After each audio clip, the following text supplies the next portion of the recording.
Hi everyone, my name is Nicole Rodriguez and this is my Module 4 video explanation discussion. The graphic organizer I chose is from the Education Place website and it is the Timeline Graphic Organizer.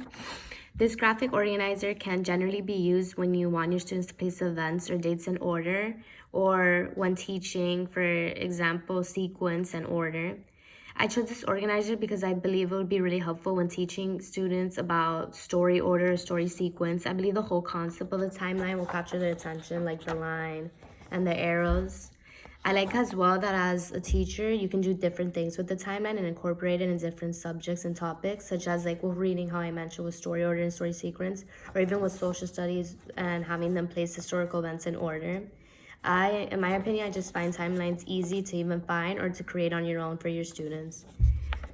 This graphic organizer is appropriate for an early childhood classroom because it can be used as a strategy to improve a student's comprehension, for example, and help them understand the sequence of a story and be able to identify what happened first, next, last throughout that story.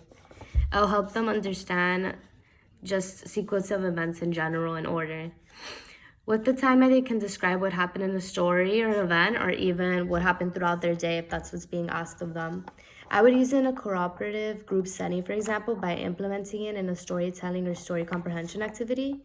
I would, after reading the story, provide the students with different events that occurred in the story and have them write them in order using their timeline graphic organizers. An example would be the story of the Three Little Pigs.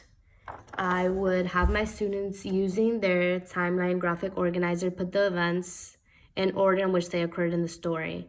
Depending on the grade, since early childhood ranges from preschool all the way up to third grade, I can also, instead of providing them with the events, have them themselves recall what they remember from the story and put those events in order and list them on their timeline graphic organizer. The students can complete the graphic organizer individually or as a group, as doing it in a group will most likely facilitate the process. I could facilitate the process as well by providing my students with a specific number of events they should have on their timeline, or as I mentioned, by just directly giving them the events they must place in order from which occurred first to what occurred last.